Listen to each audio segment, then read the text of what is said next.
My name is Mon, and my age is 17. My name's Gregory Washington.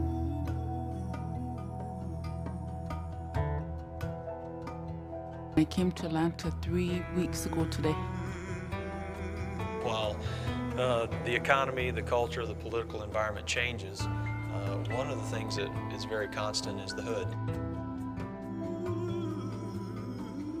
And so they come here to find a place where there's a remedy. And we believe God has given us a remedy for a lot of what ails the city. Like a sense of hope, and you really feel that when you come in, when you transition from the shelter into this place.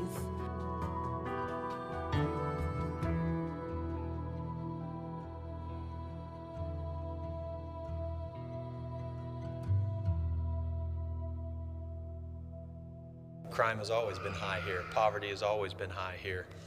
Joblessness and lack of opportunity have never changed in the local community. Well, we've developed more resources for those that are hurt and wounded and have lost, you know, everything from family to their health, to their homes. And so we've been able to broaden what we've been able to do in their lives.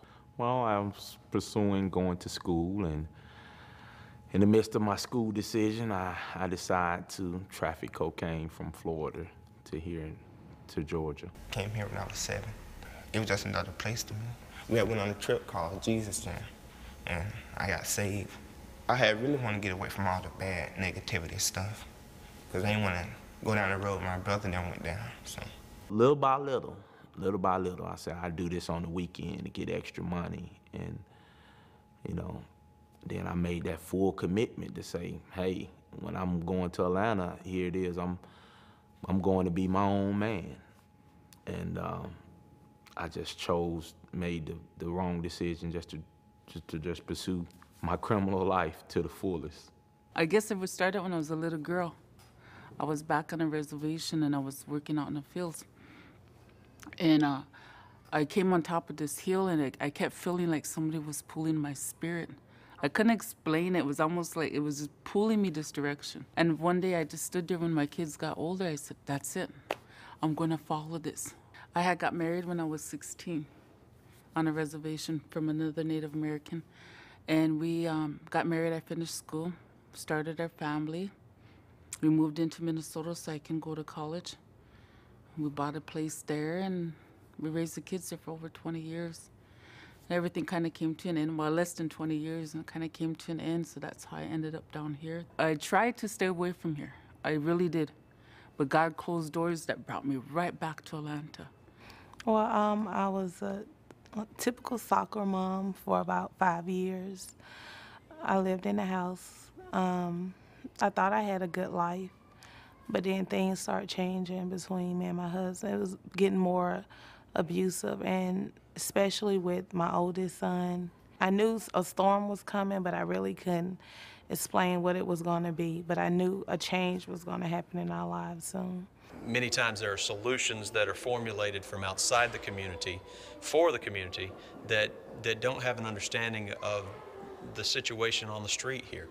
And so it gets frustrating to see people come up with great ideas for our community who've never been here, or great ideas of how they're going to change the situation, but they don't ask us or the people that are on the street every day.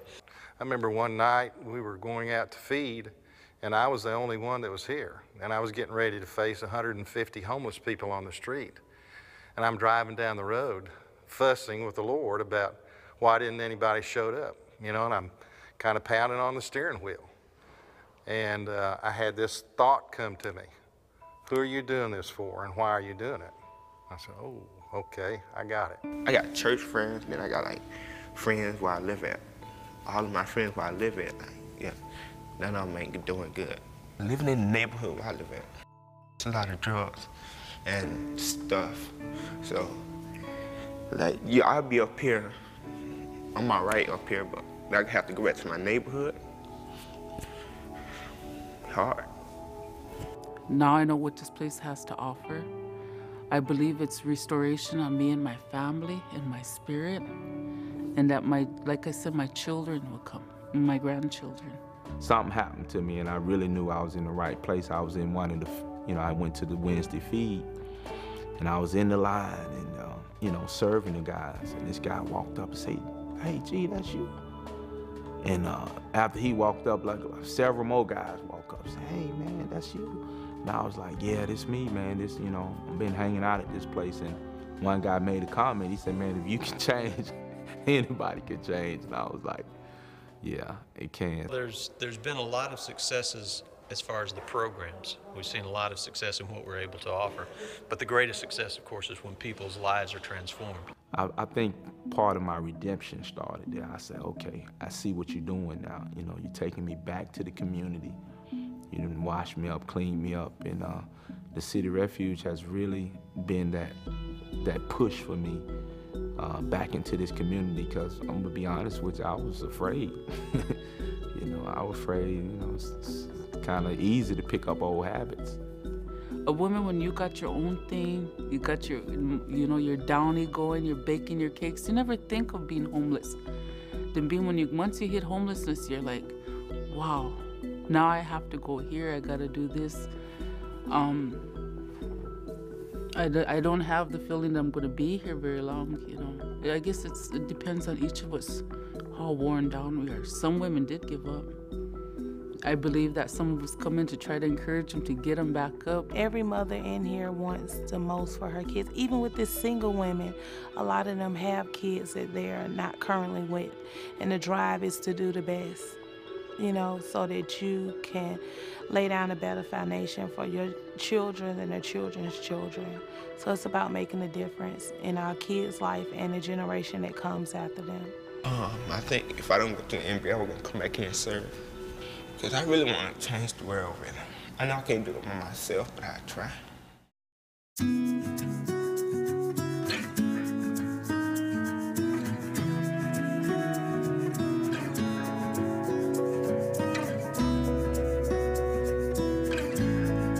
It's so much that's offered, that's just uplifting. I've never been made to feel ashamed or anything. Me and my kids have totally been made to feel like, you know what, we're gonna focus on you and your problems.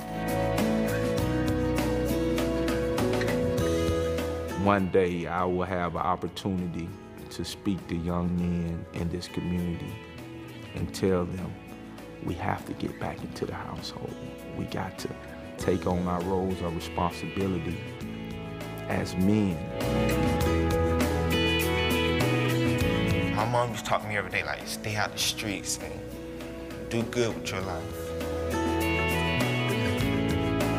Give me a place that's safe, clean, that would help me, this and that, and I was naming it out. And then when I got here, it's just like God put people in my life. I always say I want to come back and tell people that you can make it, and just when you come here, take in everything that they give you. Be a sponge, take it in, because it really will make a difference in your life.